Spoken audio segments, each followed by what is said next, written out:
bayan, may dalawang magkapatid na ulila, si Juan at si Pedro.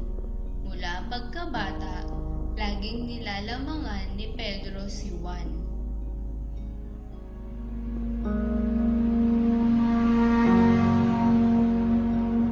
Laging inuutusan ni Pedro si Juan na magluto ng kanilang pagkain kapag ito'y pagod na sa ibang gawain, na si Juan naman ang kumilos at nagtrabaho.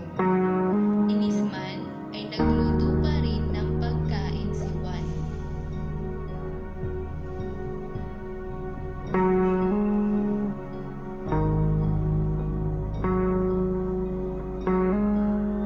Isang araw, isang matandang lalaki ang dumating sa kanilang bayan.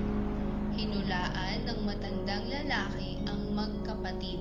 Si Pedro ay magiging makapangyarihan at tatawaging prinsipe, samantalang si Juan ay mamalasin. Habang buhay itong magsusuot ng bahag at siya ay babansagan na Juan Bahag.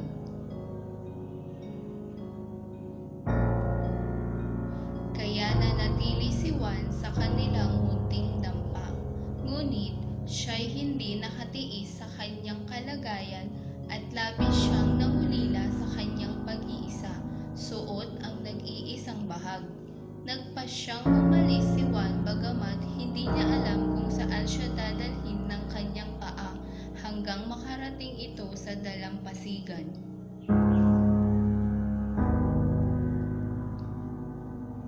Ang ganda rito, ang lamig ng hangin, mapayapa at masarap maligo.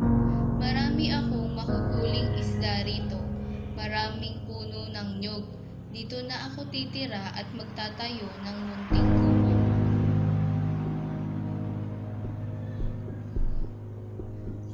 Maligayang nanirahan doon si Juan. Kapag sawa sa pangingisda at pangunguha ng lamang dagat, nanguhuli naman siya ng usa at baboy damo sa gubat. Isang araw, isang matandang babae ang dumating sa kanyang kubo.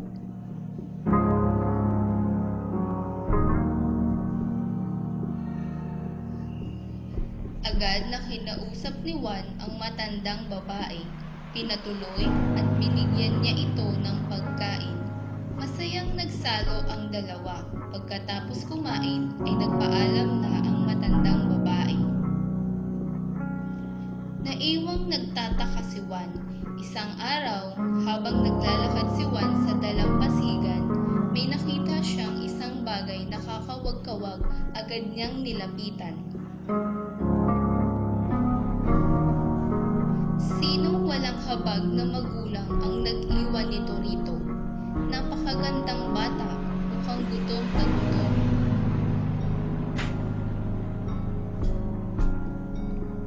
Dinala ni Juan ang sanggol sa kanyang kubo. Naghanap si Juan ng damit na mapais susuot sa sanggol, ngunit sa kanyang pagbabalik ay nataranta siya dahil nawawala ang sanggol. Isang araw, may mga lalaking nakakabayo ang dumating sa kubo. Agad na tinanong ni Juan kung sino sila. Sila ay pinadala ni Haring Pablo at siya ay iniimbitahan sa palasyo.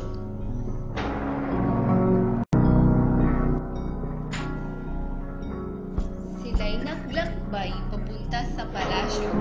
Habang sinusundan sila ng mga kawal, pagsapit nila sa palasyo ay nag-aabang na ang hari. Agad na tinanong ng hari kung siya ba si Juan, at agad nitong sinagot na siya nga si Juan.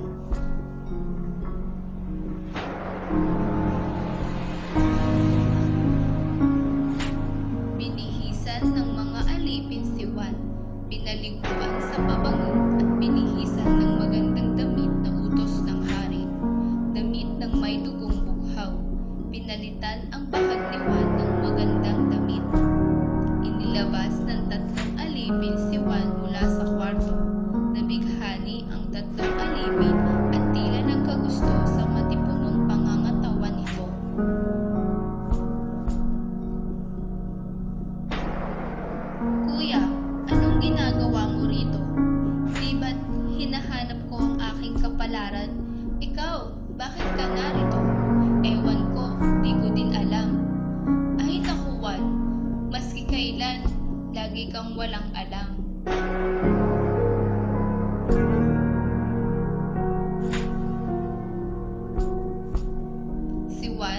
dinala na sa trono ni Haring Pablo.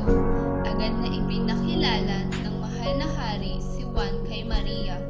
Gandang-ganda si Juan kay Prinsesa Maria. Matagal nang naghahanap si Maria ng mabuting lalaki at ng magiging tagapagmana ng tronong ito. Inaalala ng hari kay Juan ang matandang babae at ang sanggol, at ito'y pakana lahat ng hari. Dahil sa kabutihan niya ay ginantimpalaan siya. Sinunod lahat ni Juan ang lahat ng sinabi ng mahal na hari. Si Prinsesa Maria at Juan ay minahal ang isa't isa. Sadyang ang kabutihan ay sinuklian ng pagpapala. Agad na itinakda ng hari ang kasal nila Prinsesa Maria at Prinsipe Juan sa susunod na kabilugan ng buwan.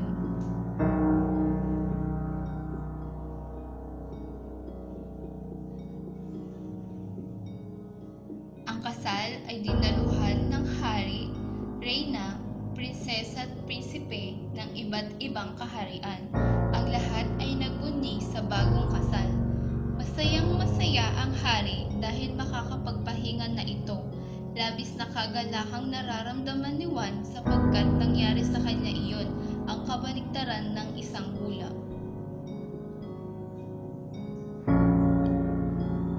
Matagal na walay si Pedro kay Juan dahil hinanap nito ang kanyang kapalaran. Nang nabalitaan ni Pedro na ikakasal na si Juan, ay nakipag-itak ito sa kanya at ipinakilala kay Prinsesa Maria si Pablo, at dahil sa kabaitan ni Prinsesa Maria, si Pedro ay itinuring niya na din na prinsipe.